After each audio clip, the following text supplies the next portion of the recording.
بسم اللہ الرحمن الرحیم۔ السلام علیکم پیارے ناظرین، امید ہے آپ سب خیریت سے ہوں گے۔ ہماری دعا ہے آپ ہنستے اور مسکراتے رہیں۔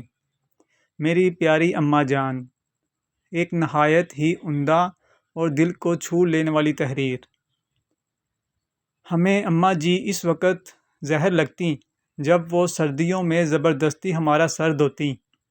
لکس کیپری ریکسونا کس نے دیکھا تھے؟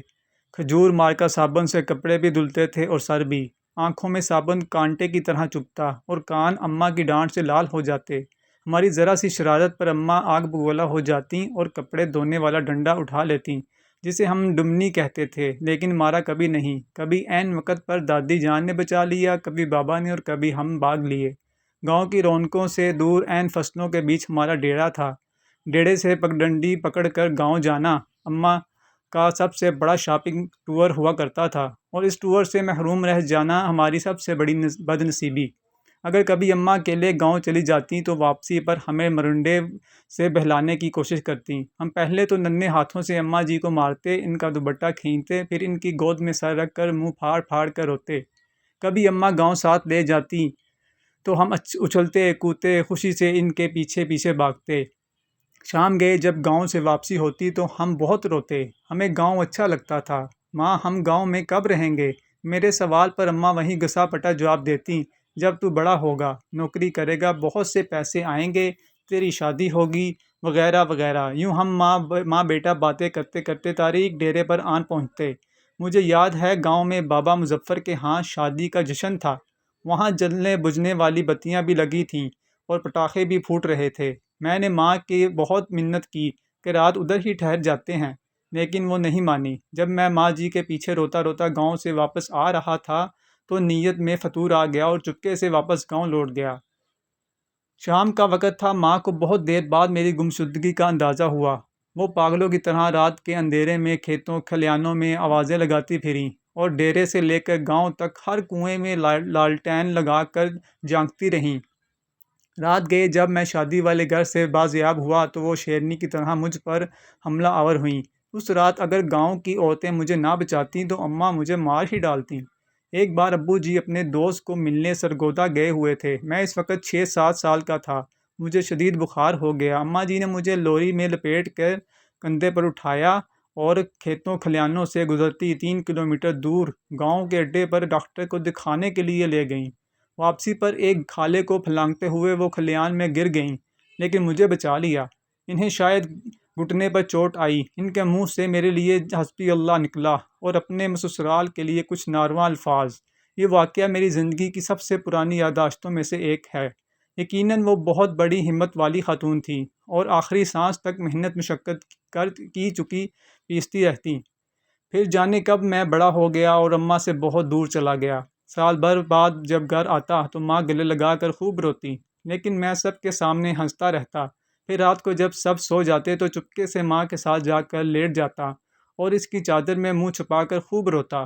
ماں کھیت میں چارہ کاٹتی اور بہت بھاری پنڈ سر پر اٹھا کر ٹوکے کے سامنے آن پھینکتی۔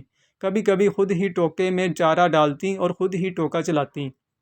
جب میں گھر ہوتا تو مقدور بر ان کا ہاتھ بٹاتا۔ جب میں ٹوکا چلاتے چلاتے تھک جاتا تو وہ سرگوشی میں پوچھتی، بات کرو تمہاری فلاں گھر میں۔ وہ جانتی تھی کہ میں پیدائشی عاشق ہوں اور ایسی باتوں سے میری بیٹری فل چارج ہو جاتی ہے۔ پھر ہم نے گاؤں میں گھر بنا لیا اور ماں نے اپنی پسند سے میری شادی کر دی۔ میں فیملی لے کر شہر چلا آیا اور ماں نے گاؤں میں اپنی الگ دنیا بسا لی۔ وہ میرے پہلے بیٹے کی پیدائش پر شہر بھی آئیں۔ میں نے انہیں سمندر کی سیر بھی کرائی۔ کلفٹن کے ساحل پر چائے پیتے ہوئے انہوں نے کہا، اس سمندر سے تو ہمارے ڈیرے کا چھپڑ زیادہ خوبصورت لگتا ہے۔ ماں بیمار ہوئی تو میں چھٹی پر ہی تھا۔ انہیں کئی دن تک باسکو پان کھلا کر سمجھاتا رہا کہ معمولی پیٹ کا درد ہے، جلد افاقہ ہو جائے گا۔ پھر درد بڑھا تو شہر کے بڑے ہسپتال لے گیا، جہاں ڈاکٹر نے بتایا کہ جگر کا کینسر آخری سٹیج پر ہے۔ خون کی فوری ضرورت محسوس ہوئی تو میں خود بلڈ بینک بیڈ پر لیٹ چکا تھا۔ ماں کو پتہ چلا تو اس نے دکھ سے دیکھ کر اتنا کہا، کیوں دیا خون؟ خرید لاتا کہیں سے پاگل کہیں کا۔ میں بمشکل اتنا کہہ سکا، اماں خون کی چند بوندوں سے تو وہ قرض بھی ادا نہیں ہو سکتا جو آپ مجھے اٹھا کر گاؤں ڈاکٹر کے پاس لے کر گئی تھیں اور واپسی پر کھالا پھلانگتے ہوئے گر گئی تھیں۔ وہ کھلکھلا کر ہنسی تو میں نے کہا، اماں مجھے معاف کر دینا، میں تیری خدمت نہ کر سکا۔ میرا خیال ہے کہ میں نے شاید ہی اپنی ماں کی خدمت کی ہوگی، وقت ہی نہیں ملا، لیکن وہ بہت فراخ دل تھیں۔ بستر مرگ پر جب بار بار میں اپنی کوتاہیوں کی ان سے معافی طلب کر رہا تھا تو کہنے لگیں، میں راضی ہوں بیٹا، کاہے کو بار بار معافی مانگتا ہے۔ ماں نے میرے سامنے دم توڑا، لیکن میں رویا نہیں۔ دوسرے دن سر باری ہونے لگا تو قبرستان چلا گیا اور قبر پر بیٹھ کر منہ پھاڑ کر رویا۔ مائے نی میں کنوں آکھاں، درد وچھوڑے دا حال نی۔ ماں سے بچھڑے مدت ہو گئی، اب تو یقین بھی نہیں آتا کہ ماں کبھی اس دنیا میں تھی بھی کہ نہیں۔ آج بیت اللہ کا طواف کرتے ہوئے افریقیوں اور سوڈانیوں کے ہاتھوں فٹ بال بنتا بنتا جانے کیسے دیوار کعبہ سے جا ٹکرایا۔ یوں لگا جیسے مدتوں بعد پھر ایک بار ماں کی گود میں پہنچ گیا ہوں۔ وہی سکون جو ماں کی گود میں آتا تھا، وہی اپنائیت، وہی محبت جس میں خوف کا عنصر بھی شامل تھا، اس بار منہ پھاڑ کر نہیں، دھاڑے مار مار کر رویا۔ 70 ماؤں سے زیادہ پیار کرنے والا رب کعبہ اور ہم صدا کے شرارتی بچے۔ ویڈیو دیکھنے اور سننے کا شکریہ۔ اللہ آپ کو جزائے خیر عطا فرمائے۔ اللہ حافظ۔